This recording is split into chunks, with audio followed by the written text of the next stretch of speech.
right, just gonna give people a few minutes to jump on and get everything situated.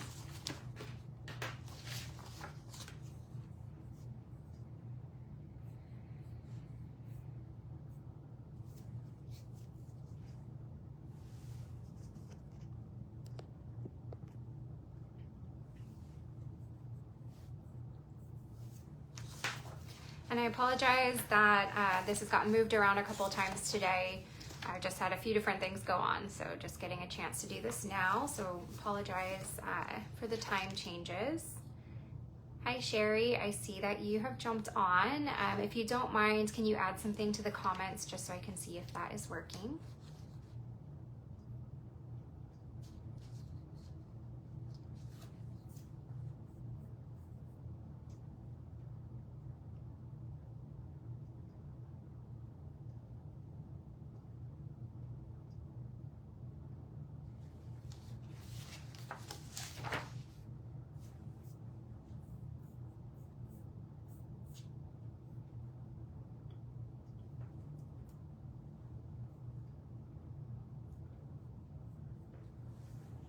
Hi, Sarah.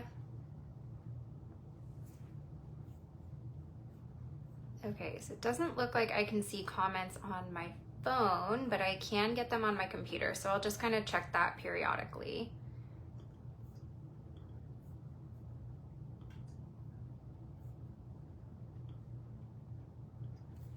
Okay. Okay, I think I've got this set up good. So I should be able to get comments on my computer. It doesn't seem to be working on my phone, unfortunately.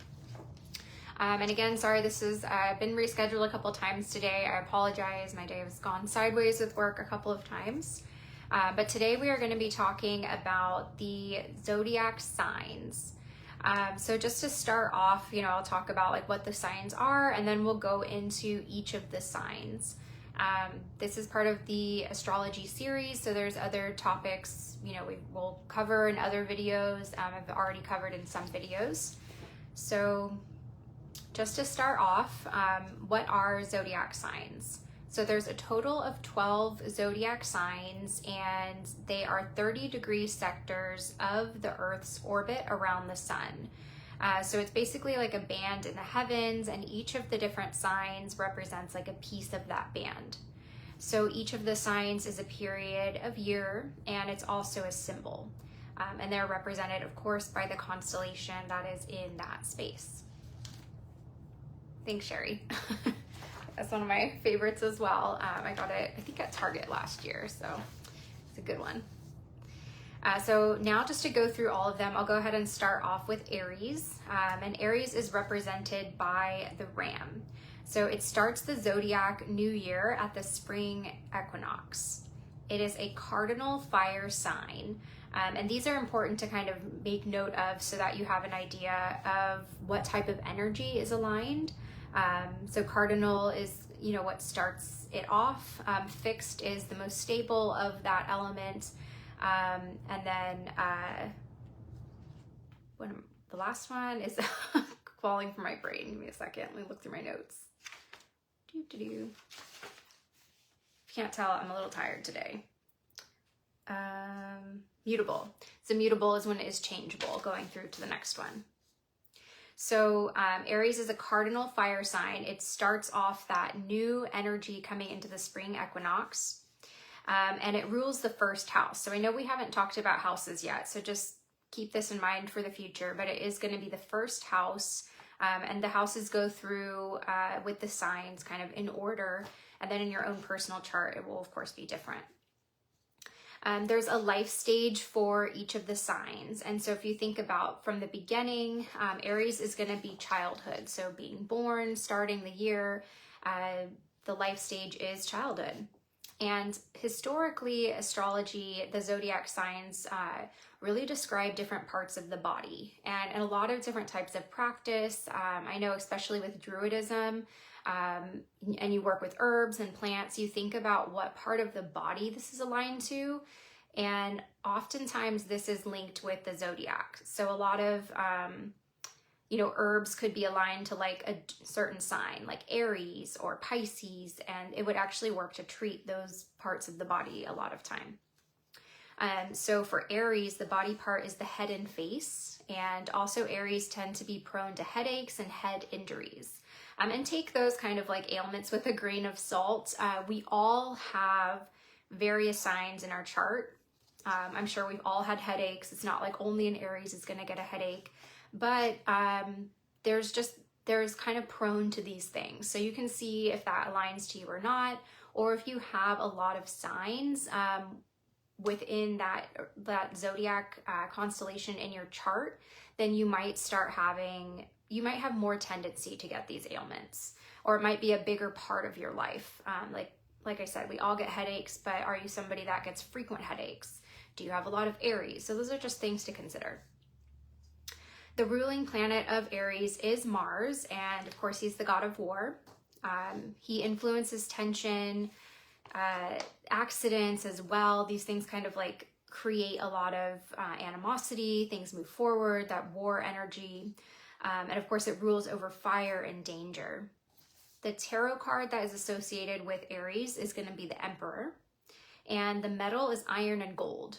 Sometimes gold is not always associated, but in some practices and some traditions and things like that it is. So I just put them both. And then the phrase is I am. So each of them has a phrase. I think we talked about that. It can be slightly different, but it's essentially always going to be the same gist, even if the word is a little different in some areas. But the phrase for Aries is I am, and that's all about the self. So the characteristics are courage, activity, energy, very excitable, impulsive, brash, optimistic. Aries are often open to change and new experiences. They have a very me-first approach, strong personality. They project that personality onto others, and their idealism tends to be tied to authority and leadership. And I think the life stage of each of the signs is a really easy way to think about the sign as well. So if you think of Aries and like the infant, the child, of course, their idealism is very tied to their parents because that is their whole life. Babies have to be reliant on their parents to survive. It's all about me, how am I developing, things like that. And so that's that beginning of the wheel, beginning of the chart, the baby, and that kind of me first. So that's the Aries personality. And then for Taurus, as we move into Taurus, now this is represented by the bull. Taurus is, if you think of the season can also give you a lot of indication about the sign. So of course, Aries is starting it off, but it's the beginning of the spring equinox. Taurus is a fixed earth sign. So it's that fixed middle part of spring. And that is what nurtures the new life of spring. So as you know, babies are born, now they're being nurtured, right? And that is going to be Taurus. So it is a feminine, a yin, and receptive energy. So as we think of the masculine and feminine, we think of all the masculine being very projective, like projecting their ideas, projecting their thoughts, their energy, their qualities onto others. And then the feminine is receptive. So it brings, they're receiving things through that energy. Taurus is going to rule the second house. And the life stage is elementary school through early teens. So if you think of that time of your life, you're developing, you're becoming your own, you can stand on your own 2 feet, things like that. You're really kind of starting to make decisions in your life, but you're still, essentially a child. The body part is the ears and the throat. And Tauruses tend to have beautiful speaking and singing voices, but they're also very vulnerable to colds, laryngitis, and thyroid issues. So everything really going on with that throat chakra. The ruling planet is Venus, which is the goddess of beauty and arts and love and luxury. And the tarot card associated is the Hierophant. Metals are copper, and the phrase for Taurus is I have. The characteristics of a Taurus is that they are dependable, they're stubborn, they really like comfort and security. So Tauruses are very into the home. Their environment is very important to them. And that, you know, falls in line with the nurturing aspect, right? You want to be in a home that nurtures you. You want to create a home that nurtures others. And Taurus has this ability of really bringing energy together. So they kind of will phrase it as like yoking the energy. If you think of like back in the day with wagons and things like that, you would yoke the bulls or the cows to pull the wagon. So they can kind of just pull all of this energy together and move it forward. And that's really, if you think about it, like the growth of your life, like growing up, going from a small child into an adult. So kind of that growth and pulling it together.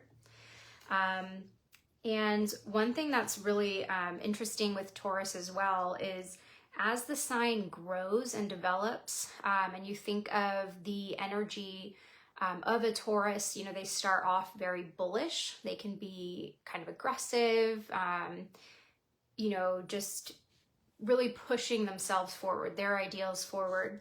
But as they become more mature and more developed and growing, they actually turn their energy more from being a bull to a cow. So they become the sacred cow.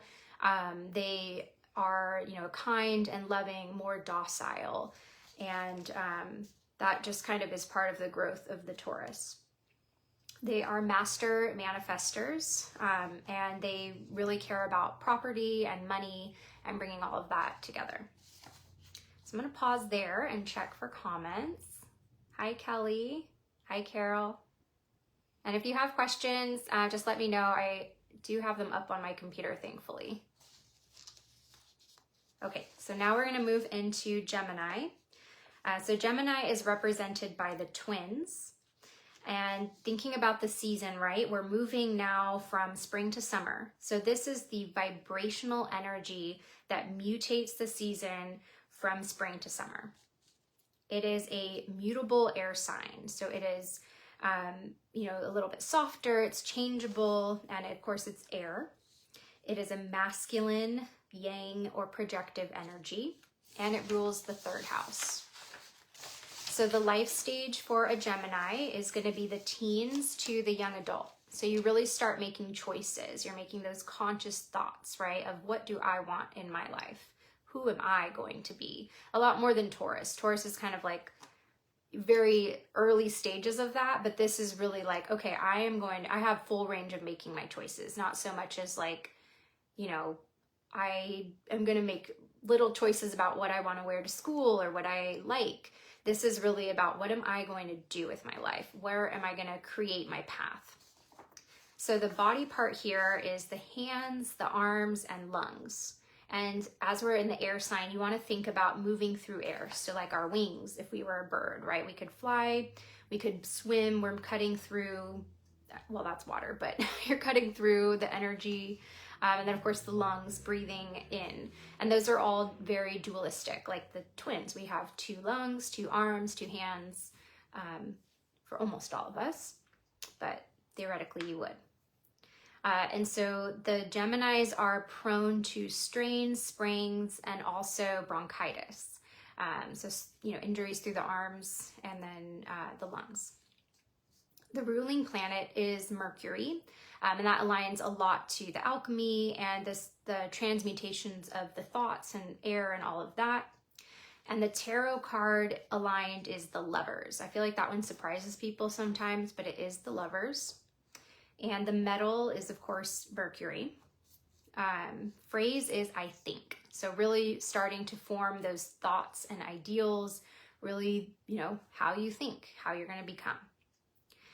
Characteristics of Gemini are that they are very responsive. They're quick thinkers. They're quick to communicate. They're kind of the, you know, one of the best communicators of the Zodiac. They do have a strong duality with the twins. So they can be also very polarized in their thinking. They are enthusiastic, curious. They do have that paradoxical energy. And then of course that really quick moving thoughts. So they have a sharp brain, really can you grasp like bigger concepts and think about them, change them and mutate that into like what they want to communicate. They're good with self-expression. They're very adaptable, and they typically will have a restless energy about them. All right, so let's see if we have any more questions. Kelly says, I have never heard the Taurus maturing into the sacred cow. I can see that for a few folks I know. Awesome. Yeah, I really like that analogy myself. It really stood out to me when I first learned about it. And I think it actually ties into some of the Middle Eastern, like India kind of philosophy. But I don't know too much about that, so I'm not going to go down that path. But I think there's some there. And then also with the Greeks, was it Zeus? I think it was Zeus that had like all the ladies turned into cows and things. So there's some myth about that. All right, so now we're going to move into Cancer. So Cancer is represented by the crab. And now we are at the summer solstice. So the summer solstice happens and Cancer season is here. So it is represented by the longest day with the most light. And this is a strong energy. So it's that cardinal sign, right? So cardinal water sign. And it is bringing that energy, turning it from spring into summer. So it's a feminine energy. It's a yin and receptive energy. It rules the 4th house. And the life stage here is young adulthood. And most of the time people do receive or they experience their Saturn return during this time of their life. So as you're reaching your young adulthood is kind of when things get shaken up in your life, as Saturn returns back into the sign you were born in. And yeah, it just transforms a lot of things for a lot of people. And that's really in your young adulthood. You started creating that path that you wanted in Gemini, things get shaken up, probably are emotional about it, and that's, part of the Cancer journey here. Also, Cancer is very linked to motherhood, so this could be kind of the time when, the maiden is turning into the mother, if you follow that type of path, or, you're just really becoming a motherly figure or a fatherly figure as well. And the body part associated is the stomach and the breasts. So if you think about that, they actually go very hand in hand. And the reason being is the breast would be feeding children, and then the stomach is nourishing or feeding ourselves, right? I mean, of course we eat with our mouth, but we're absorbing the nutrients and really nourishing the body through the stomach. So Cancer is prone to different digestive ailments, and it's oftentimes associated with your emotions. So this would be not so much like necessarily like a physical stomach issue or something, but would maybe be like an ulcer that you got because you're stressed or you have all this emotion and things along that line. The ruling planet for Cancer is the moon. The tarot is the Chariot. Again, kind of that motherhood idea of carrying something forward. Metals is silver, and the phrase for Cancer is I feel. Characteristics of Cancers are very loyal. They love the home and family life, very maternal, kind and patient. And if you think of the crab itself, it's going to help give you kind of an idea of that too. So what does a crab do when you see it at the beach or something, right? It's going to run away and hide. That's its initial thing, is it hides from danger, it runs away. But, it kind of retreats into its shell. But if it's provoked, it will snap at you. So the Cancer likes safety, but it can get cranky and standoffish, just like a crab. Cancers really like to store memories and possessions. They really like to keep these things that are important to them close to their heart, close to their home. They tend to have very shifting tides. So also like the moon, there's really a cycle to a lot of Cancer energy. There's a lot of phases, and Cancers tend to need a lot of support and encouragement from others, but at the same time, they will sacrifice everything that, everything they have for those that they love. And when Cancer energy is channeled correctly, it's actually an enormous source of strength. All right, let me see if there's any more questions. Hi, Miss Red. Kelly says the stomach mood link makes a lot of sense. They say serotonin levels and stomach health are linked. Yeah, they absolutely are. I have definitely seen that and heard that as well. So for moving on to Leo. So Leo is represented by the lion, and it sustains the warmth of summer. It's the life-giving heat. So this is typically the hottest part of the year. It's the most sustained expression of fire and life force. So all of that sun energy really shining down in Leo season. It's a fixed fire sign, so it's the most stable of that element. It's a masculine, yang, and projective energy, and it rules the 5th house. The life stage of a Leo is the early 30s, and that's really when we kind of come into our own sovereignty. We're, really able to now think for ourselves, think about what we want, I guess following this exact path of the timing, right? If you had a child or whatnot, they're kind of like on their own a bit more, and you can really start thinking about your own. And these life stages, everyone's life is a little different, right? So you don't have kids or whatnot, like you still follow these, and it can be at different times. But just to go along with the example, you now have the strength to really forge your own path. So you're not tied to anyone else, right? You're really building that own path forward. The body part for Leo is the heart and the spine. And if you think about the heart, it pumps blood into our body, and it keeps our body alive. And just like the sun is pumping light into the world and keeping the world alive. Leos are prone to back and spine problems and also heart issues. So the ruling planet for Leo is the sun, and the tarot card is the strength, and the metal is gold. The phrase for Leo is I will. So characteristics about Leo is they're very exuberant. They tend to have a strong ego. They can be really good friends. They look for what they want to get out of life for themselves. So they tend to be mostly focused on what they are needing. And this can lead to being a little bit dominant over others.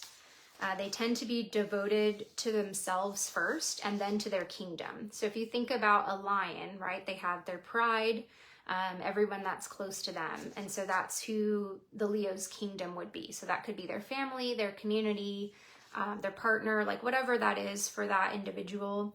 They're going to be really like tied to that in terms of protecting that and pushing that, like making sure that that's taken care of, but they will still always put themselves first.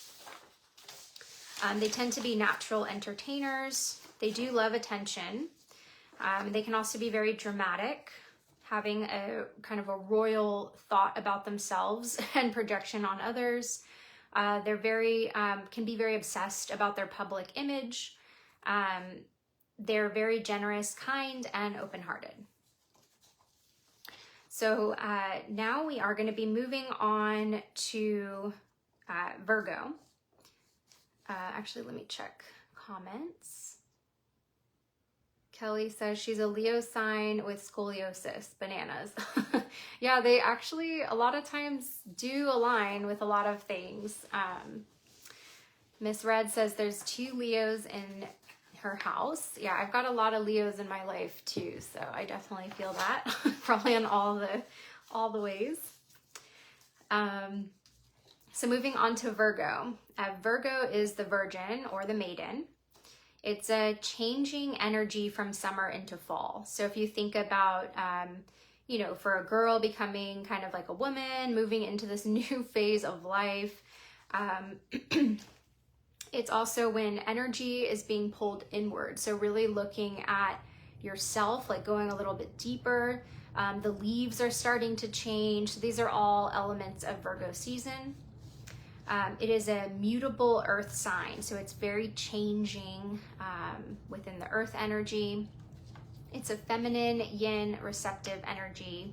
If you haven't noticed, the signs go every other, so feminine, masculine, feminine, masculine. This one will rule the 6th house. drink. The life stages for Virgo is the late 30s. So this is when we're really pioneering our own path. We're being reborn in many ways. So if you think about this as kind of the time where like a woman is, you know, I guess looking on the past where she wouldn't be tied to like her family anymore, and she wouldn't really be tied to like a man either. She kind of can pave her own way. And she's really looking at like, what is it that I want, really looking within. And this is really important in a lot of myths. So a lot of the oracles, a lot of the deities, goddesses, the most pure, whatever we want to say, is like the virgin. So we think about a lot of those different like virginal deities and staying that way because they have their freedom, I guess. And that's tied to like historical stuff. And where'd I go? Lost my place. Yeah, so anyway, the Virgo is being reborn in many ways. The body part is the intestines. And this is the time, I mean, I guess the Virgo oftentimes has a lot of associations with grain and sorting through all the grain that you've harvested at this time of year. Just like the intestines will also sort through and process all the food. And also like looking within, like trying to find, you know, what it is that how you want to transmute all of this. The Virgo is also prone to intestinal illness, but they're also very good at making this gut decision. It's another quality of Virgo. The planet is Mercury. The tarot is the Hermit. The metal is Mercury. And the phrase is I analyze. Characteristics of Virgo is being very conscientious. It's a renewal of self. Virgos can be very reserved, modest, practical. And yeah, just that whole idea of like having the power of your own authority without being really, you know, stuck into someone else's story. Virgos can be very critical, perfectionistic, and even bossy.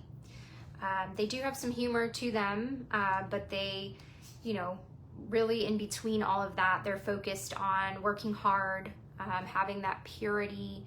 They can be very perfectionistic.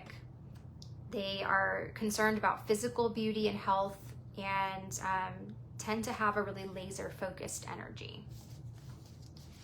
So moving on to Libra. So Libra are the scales. And this is interesting because it's the only inanimate object within all of the signs.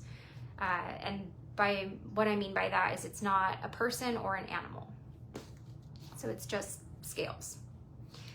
Libra is the energy needed to fully move into the fall or autumn. So now if we think about the wheel, Aries started this, so right on the other side is Libra. So now we have moved to the other half of the wheel, and it kind of turns more inward at this time. So this is the energy needed to really fully move into fall and autumn. And we're in this time right now. We're in Libra season. So things are probably, you know, depending on where you live, it's a little different, but it should really be feeling like fall now. Things are cooled down, the leaves have changed, they're falling, maybe the weather is changing. Should start feeling like fall or autumn at this time. It is a cardinal air sign. It's masculine, yang, and projective energy. It rules the 7th house, and the life stage for Libra is early to mid 40s. So for a lot of people, this can be like a midlife crisis, a breakthrough of energy of transition to the opposite side of the zodiac. So this is really unsettling for a lot of people. We're now halfway across the wheel, and that energy can be kind of intense. You know, it's breaking through, it's transitioning to this new time. And that's, you know, a big shift. It's all, instead of being outward projected, all about me, it's now moving to the group, and we'll talk about that more. The planet is Venus. The tarot card is Justice. The metal is copper. The phrase is I balance. And the characteristics are charm, balance. Libras are really like connected to different relationships with other people, marriages, legal matters, kind of how it all works in, you know, these ties to other people to balance. It's the highest expression of air, being a cardinal sign. Libras tend to change their mind a lot depending on kind of how it balances out for them. They tend to stir up ill feelings for other people, and oftentimes that is in love relationships, but it can also be because they're trying to balance things out. It's kind of like a hidden way, I guess, of Libra, but that's something that they tend to do. They have an inability to make a decision sometimes because, again, they're all about that balance, so they see things in both lines of thought. They do have a very elegant taste. They love beauty. They have also an amazing gift of helping make others feel very important. So they are great at seeing other perspectives, other points of view, very good listeners. They are able to just really draw things out from people in a very natural way. But on the flip side, they can also be a bit narcissistic and expect admiration, not just want it, but expect it. And then they do really thrive in relationships with others, but can sometimes lose their sense of self. So I'm gonna see if there are any questions so far. Miss Red says, Libras, in my experience, have very intense emotions. Yeah, that is my experience too, but I am also an Aries, so that's the direct opposite of me, so I have a hard time with that energy. And again, everybody does have, you know, all these different signs in their chart, so it is really hard to generalize each person by their sun sign, unless they also have a lot of other planets in that sign. So that can be really, I guess, makes it stronger for different people. Okay, so now moving on to Scorpio. So Scorpio is the scorpion. And now it starts the zodiac. Oh, actually, I messed up on my notes there. But we're moving now, we're very heavily into fall. And that's like the middle of fall, right? And this starts, or it's a fixed water sign. It's a feminine yin receptive energy, and it rules the 8th house. The life stage for Scorpio is the late 40s to mid 50s. This is another kind of like midlife crisis timing. It's the decline of the life force. So this is really when we start to slow down physically. And that's a, you know, again, like a really major thing for a lot of people, is feeling that, especially if there's fears of death. The emotions are fixed on priorities, like what do I need to accomplish in my life? The Scorpio energy is really grasping to achieve the fullest power, and that fear of death typically really sets in within this type of energy. And it's all about how to create our legacy. Like, what am I gonna do for the rest of time? What am I gonna do for the rest of my life? And we all go through all of these, right? So even though we're one sign, we still experience every single one of these signs, because we're approaching Scorpio season, right? And if we think about the year, like, okay, what else do I want to accomplish this year? Even if I don't have any signs in Scorpio, like, I still have to go through this experience. The moon is still going to be in these signs when I work with it. So we really want to try to get a good understanding of each of these signs and how we navigate them, how we easily fit into that sign, or how we easily, or how we, I guess, object to that sign, so that we know where in the cycle of the year and our cycle in our life we're going to thrive, and other areas where we need more support. And that's kind of what the roadmap looks like, I guess, every year and in our whole life. So sorry for my tangent there. Okay. So Scorpios are really thinking about how they're going to create that legacy. The body part is the sex organs. And as you think about this time in your life, your sex organs are slowing down. Women go through menopause. Men have their own set of issues. Death and the ability to create life are very connected. So as those sex organs slow down, it really starts hitting home that the physical aspects of creation and death are really kind of present into your physical body. So you start feeling that. UTIs and venereal disease are linked with Scorpio. The planet is Pluto. So if you think about Hades, is the god of the underworld. It's very, regenerative forces and life phases. So the beginning and end of life. The tarot card is death, and the metal is plutonium. The phrase for Scorpio is I desire. Characteristics associated with Scorpio is kind of an idealism. They are also very imaginative and passionate. They can be emotional, and kind of like volatile emotions are most linked to Scorpio. It's a sign of the extremes. So really intense emotions, intense feelings, and oftentimes deep, intense feelings. It's very unyielding with the way, they think and feel. It doesn't want to shift. They're kind of stuck almost in that pattern.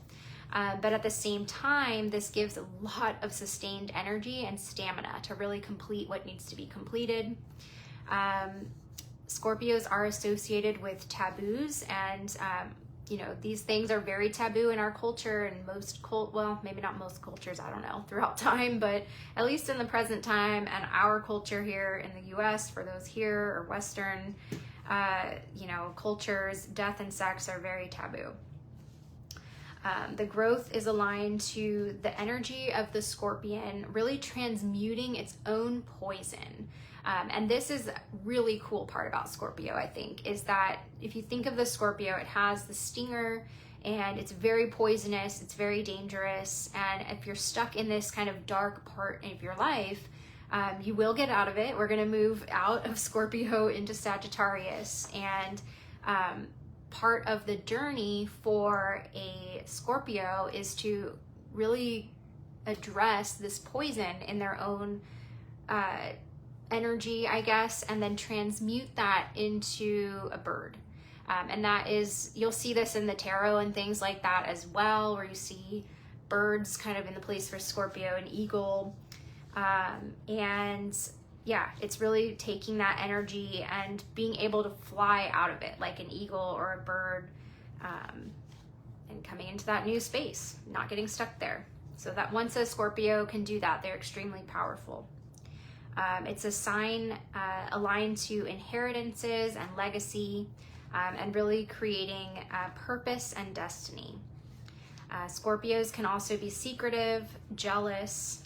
They have that sharp and stinging temper like the scorpion, and their strength is hidden in the depths. So when you have that, like a dark night of the soul, if you think on psychology terms, then you go into that dark place and you find your strength, and that strength is very sustained and will get you where you need to be.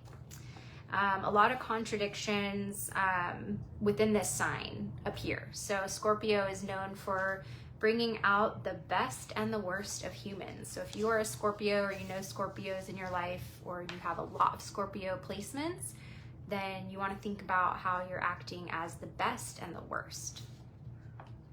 All right, so let me check the comments again. I know several Scorpios, and they're all pretty good with words, strong writing, poetry, etc. That's cool. I wouldn't necessarily say that from what I know is associated with Scorpio, but I mean, the power behind it is probably there, but they could have a lot of other placements too. That's cool. Hi, Marina. Okay, so moving on to Sagittarius. So Sagittarius is the archer, and it's a changeable expression of life force, which is fire, of course. So now we're moving into winter. So this is a fire sign. but it's the fire kind of going out. It's the, you know, it's mutable right there. So it's a mutable fire sign, and we're moving from fall to winter. It's a masculine yang projective energy. It rules the 9th house. The life stage is retirement. Everyone wants to get there, right? And normally as soon as you retire, it's like, yay, I have all these things. And that really aligns to Sag, okay? So the body part is the hips, the thighs, and also the liver. And actually the little glyph, the symbol, can represent, it's the arrow, and that can represent the like leg bone from the thigh to the knee. There's also a tendency for alcoholism for Sagittariuses, which is kind of aligned to the liver. And then also you think about this time, lots of our retiree people in our life, they tend to need like hip and knee replacements, especially I guess hip replacement for this one. So that's kind of, you know, right aligned there with Sagittarius. Okay, so the planet is Jupiter. This is a very lucky sign, so Jupiter luck right there. Tarot is the temperance. Metals are tin, and the Sagittarius phrase is I see. So like the hunter, they see where they, you know, need to be.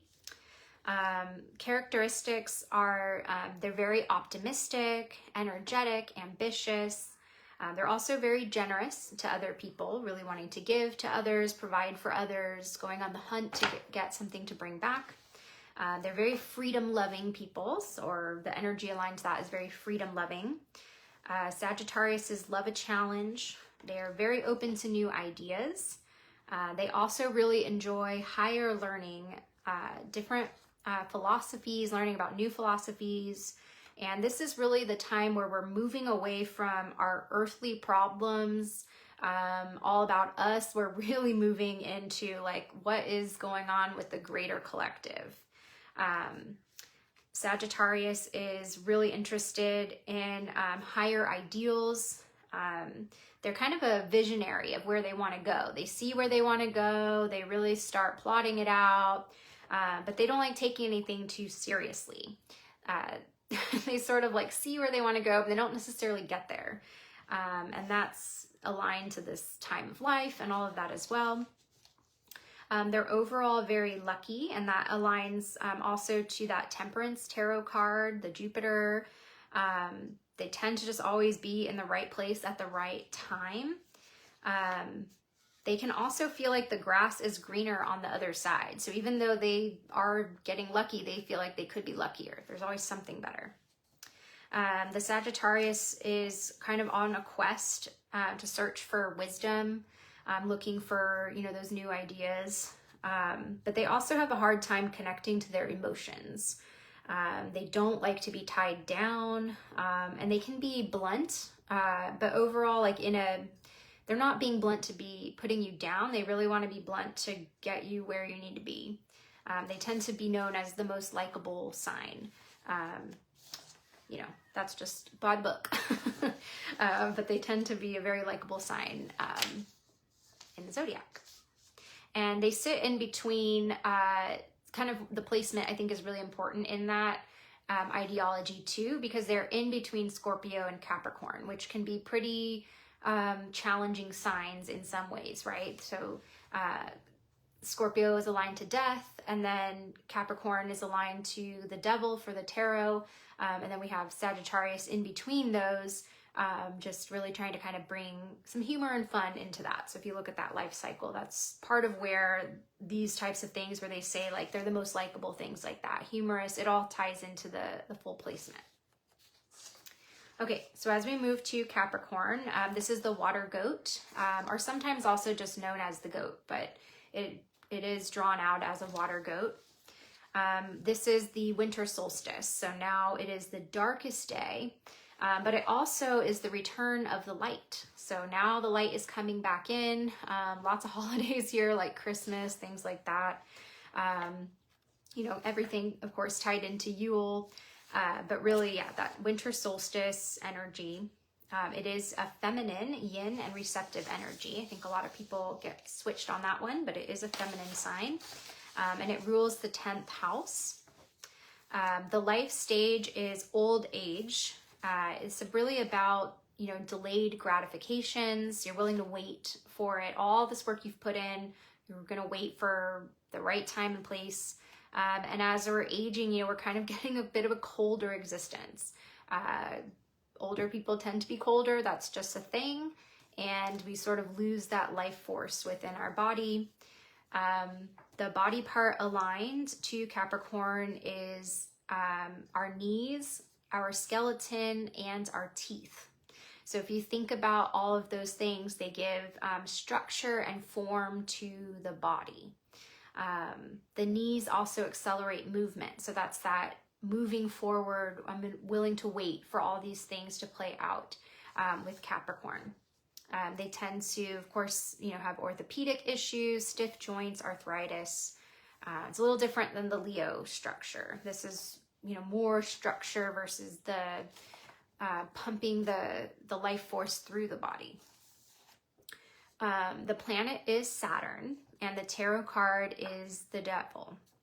Materials are lead, and there's two really common phrases, so I brought them both in. But there's I use and I achieve.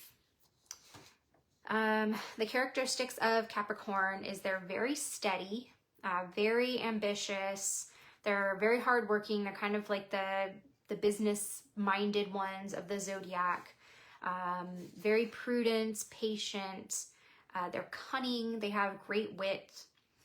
They can also be very cold. They seek out a lot of security. And they have this really amazing ability to just overcome obstacles. So it is the darkest time and they can bring the light in. And yeah, that's a really good power of Capricorn. So they're very disciplined, determined, and they're very quick to seize opportunities. They're motivated towards money, success, status, and authority. So they can be very greedy. They can be authoritarian. They also have the ability to create their own power within this space. They're very time valued, very, very aligned to time, process. And like the goat, they're very sure-footed. So they're able to navigate almost any situation, just like a goat can walk on the side of a cliff. They can be gloomy, stubborn, and discriminatory as well. Let me check comments. Hi, Marina. Got here right on time for Sagittarius. That's awesome. Miss Red, Capricorn. All right, so now we're going to move to Aquarius. So Aquarius is the water bearer. And this is the coldest part of winter. So after, you know, we're kind of moving into January, you know, it's the cold, cold months, January, February. And this is, it also is like the sustained mental energy of the year. So this is like kind of the thought that you're going to have for the rest of time, I guess, for the rest of the year as you go through the zodiac sign for next year. It brings just this mental energy that you need. And actually they say with Capricorn, it's kind of the physical energy that you need as well. Aquarius is a fixed air sign. It is masculine and it's a yang projective energy. It rules the 11th house. The life stage, you know, we all live different ages, but it's essentially, you know, roughly your 70s.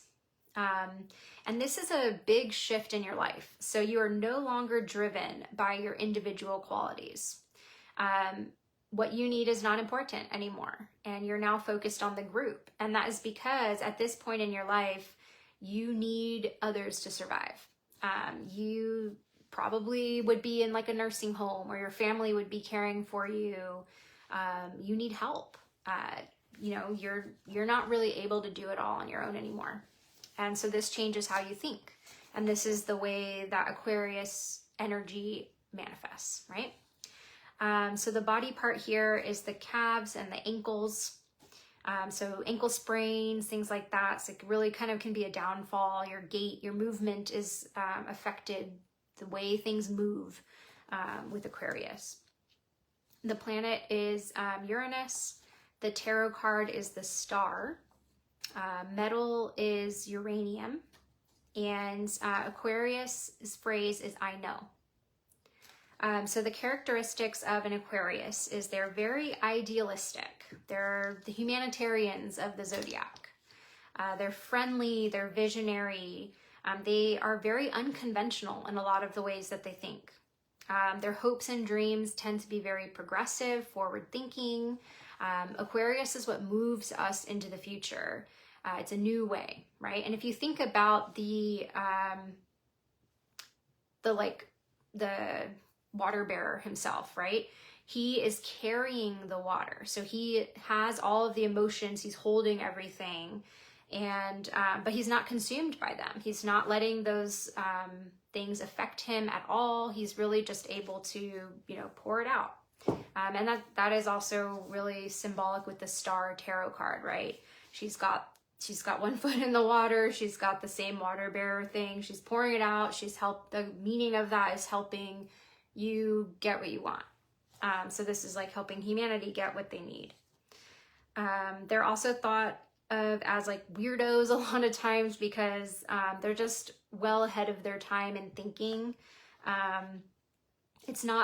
They're often, the energy is not like where things presently are. It's where they're going. But they're kind of already there, I guess. They have a really collective thinking, universal thoughts. They really like that they're different oftentimes too. This very unorthodox mindset.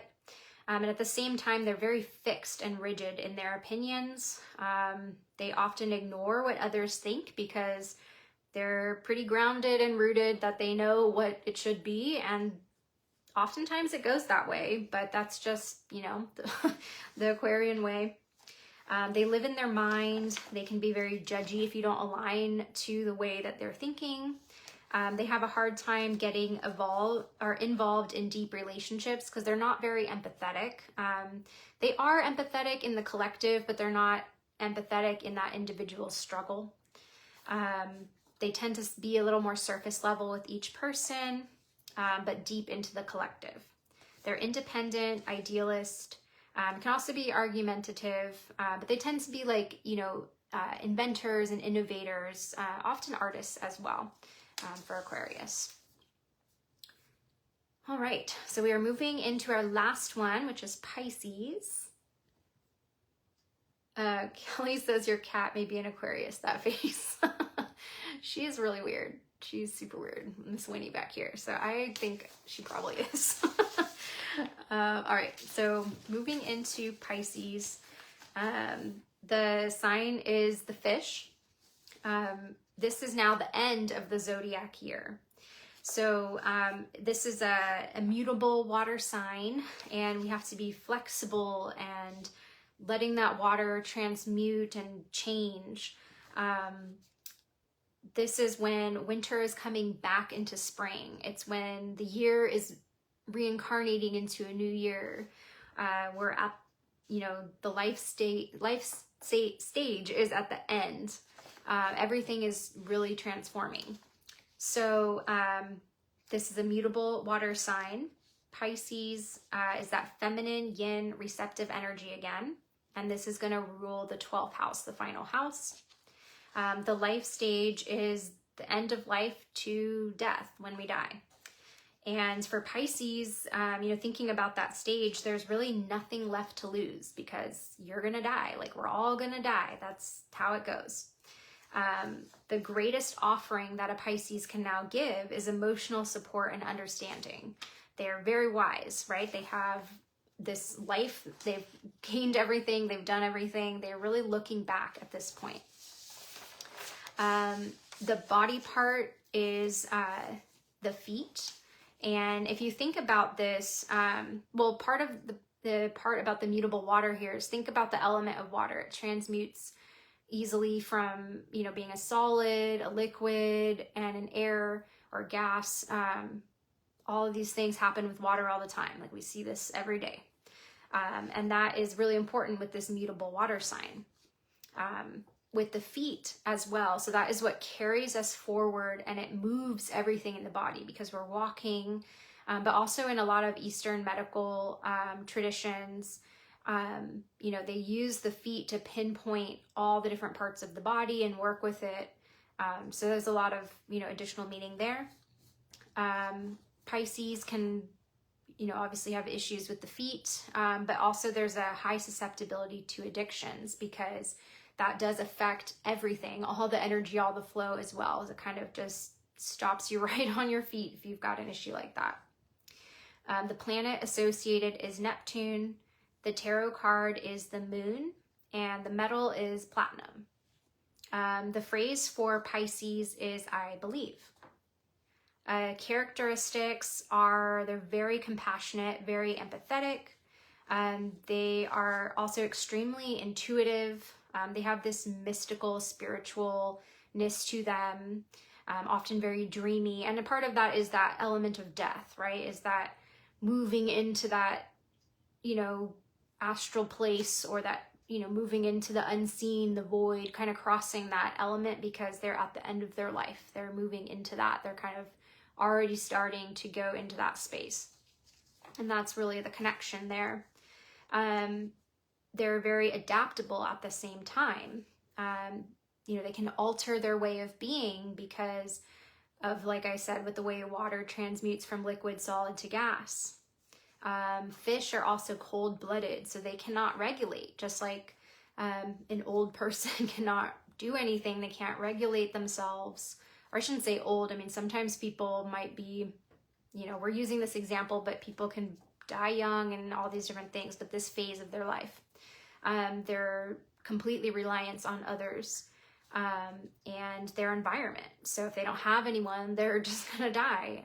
If they have people around them, you know, it can go a little longer. They can get things go up and down, but they're reliant completely on their environment and the care of others, or lack thereof. So for Pisces characteristics, you know, that aligns a lot to that, is that they can be too easy. It can be too easy for them to give up their own personal power. They can get lost in other people's emotions and thoughts and influences. They tend to fall into different illusions, illusions that they project on themselves, illusions that others project on them. They are, you know, have this glamour to them oftentimes, and a mystery.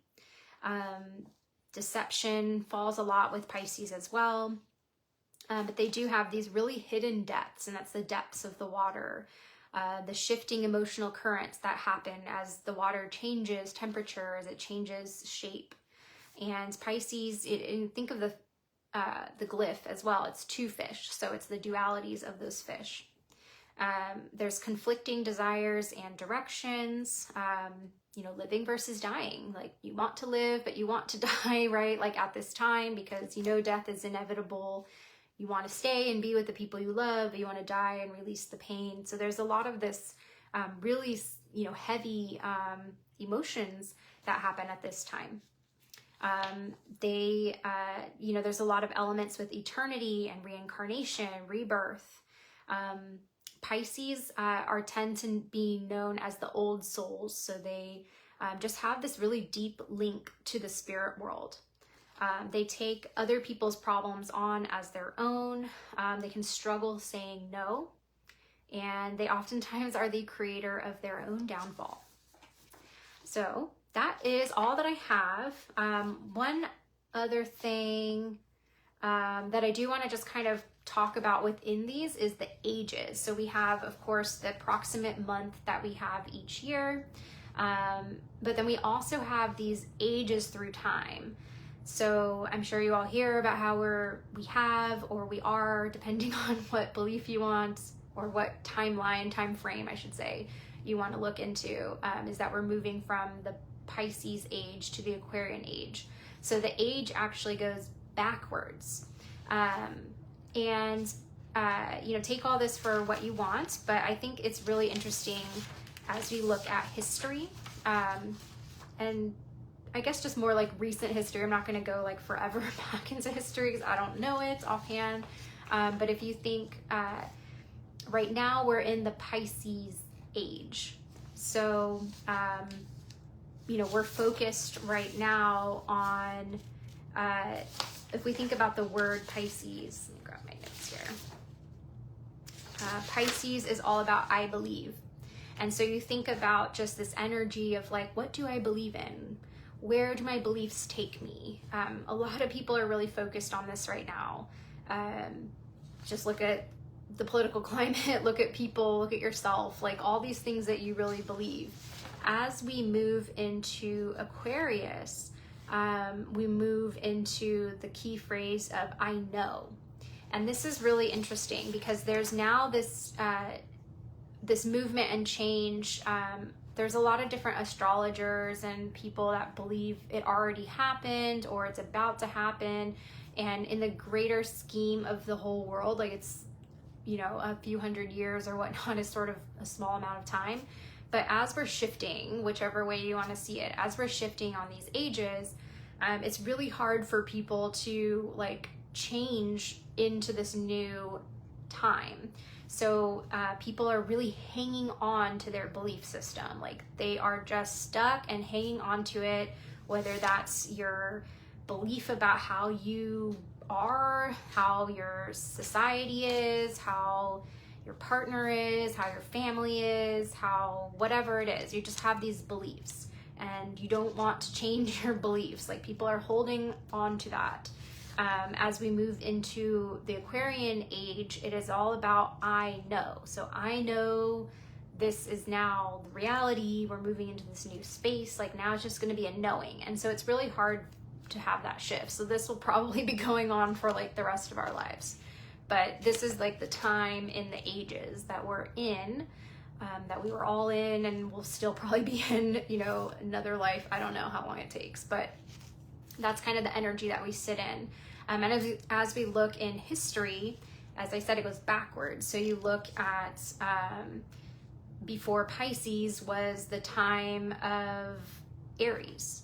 So, I mean, I guess I just know the Western side a little bit more, but it was, even if you just look at like Christianity, because that's just so prominent within our culture, not so much like on the belief side, but there's a lot of different like belief systems and things that move within this energy. But that was like the Lamb of God, right? So it was all about, well, I guess before that it was the Taurus era. So it was, everything was bulls, the cows, like the myths we were talking about with Zeus, like that was the whole thing, the sacred cow. And then it moved into like the lamb, the Aries. It became all about us as we move forward. What do I want? I am. Instead of what do I have, it's who am I, moving into the Aries.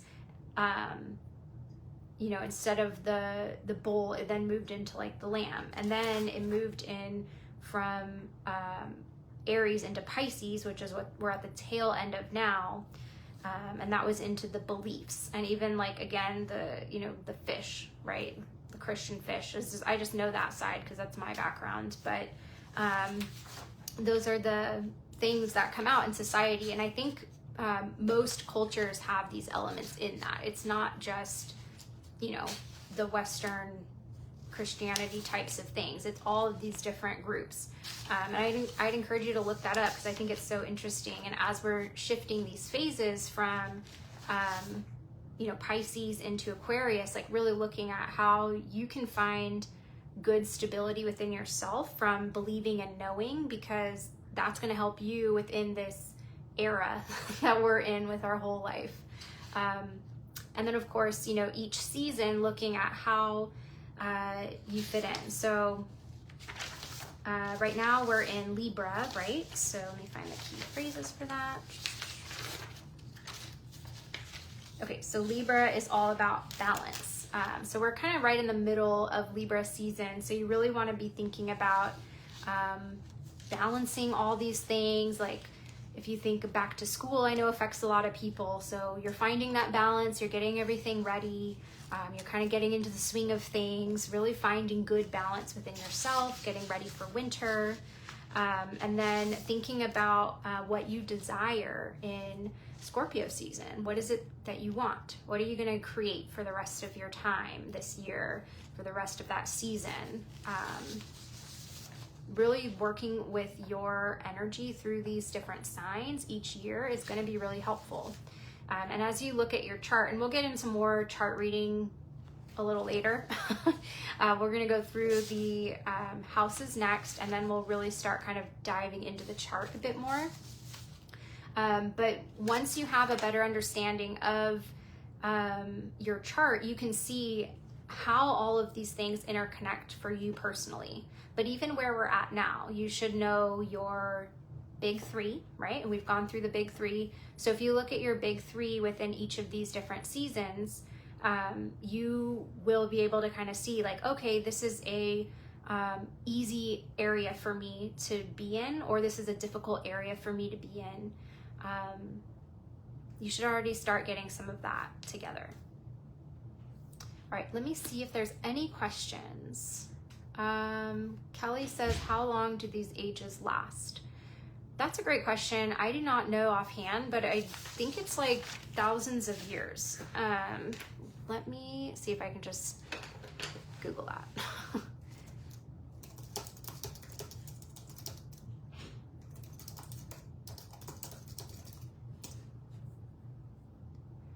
It's about 2,000 years. So, yeah. Those are the astrological ages. I'm trying to see if I can find dates. Okay, so like right now, the age of Aquarius or age of Pisces goes into 2,150, and this does kind of like change depending on what astrologer you talk to. This is what Wikipedia says, so you know Wikipedia changes too. But the age of Aquarius or age of Aries was year 1 to 2,150 BCE. And then Pisces starts from year 1 because it's shifted, right, from Aries to Pisces, and then to 2,150 AD. And then age of Aquarius would change from that date to 4,300 AD. And again, these aren't like hard dates. Every astrologer kind of has their own take on it. Like the Mayan calendar, right? It ended in 2012. That was supposed to be the shift to the Aquarian age from that culture. Like every culture has their own version of this. But yeah, it kind of, you know, goes through all of them and then back around, but it's approximately 2,000-ish years. This is the dawning of the age of Aquarius. I like that phrase. Yeah, that is like the perfect way to say it. It's coming in to the Aquarius age and going out with the Pisces. So that's pretty much the energy of our lifetime, because it does take a while for these things to shift. It's not like, oh, it's January 1st of this year and now we are different. But yeah, that's kind of what we're working on in our collective world, moving into this age. And yeah, I mean, this is all just different, you know, these beliefs kind of go across everything with different cultures and all that, but take what you want from it, what makes sense to you. But my personal recommendation is the more that you understand yourself and your chart, the more you will be able to figure out where you easily ebb and flow, right? Because there's going to be parts of your life in both the time and areas and things like that where it's really easy for you and really difficult for other people. I mean, we see this all the time, right? And you'll start really seeing some trends about this. The more that you watch it, the more that you follow this. And as you also look, you know, right now the learning is you have your big three. We're learning what some of these different signs are, what the timing of it is. And as we move forward, we'll be looking at what planets are in those signs and in what house, because that is going to be really telling as to how it all works out. So you could have, you know, I don't know offhand, but like I'm thinking of like if you had Venus in like your, what is it, 5th house, is that marriage? I think, you know, if you had if that was like placed at certain times of year or something, like it could manifest in your relationships, your love relationships, right? If you had something like in an area of your career, then it could manifest in careers. So there's ways that it will show up very specifically in your chart. And from my personal experience, what I've seen with other people, and certainly what I've seen with myself, is it does line up. I am always a skeptic, but I don't know, it's very uncanny like how it all lines up, and it's definitely made me move into that knowingness, I guess, more than just like I believe this could be possible, to be like, okay, this is actually a chart of how I'm going to plan out my life, I'm going to plan out my magic, I'm going to plan all these things out based off of this, because I have adapted myself to that knowingness and has made things move a lot easier for me. Yeah, so we're pretty much at the end. Hi Ronette. Yeah, we're right at the end, but if anybody has any other questions, let me know. And for anyone watching later, you know, please put your questions in. I will check this periodically and try my best to answer them for you. Oh, cool, it's a song. I'm gonna check that out. I don't think I've seen that movie, Marina.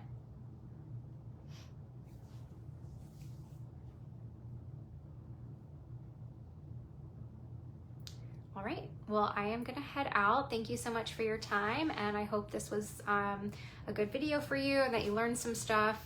And again, if you have any questions, let me know. I'm always open to any feedback about how this series is going.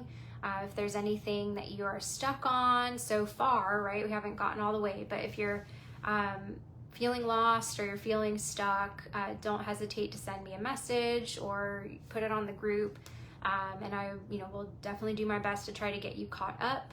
I know astrology can be kind of overwhelming sometimes. There's a lot of information, but I want to make sure everybody who's wanting to learn it is where they need to be within the series. All right, well, I hope you all have a great rest of your day and great weekend. Thank you. Bye.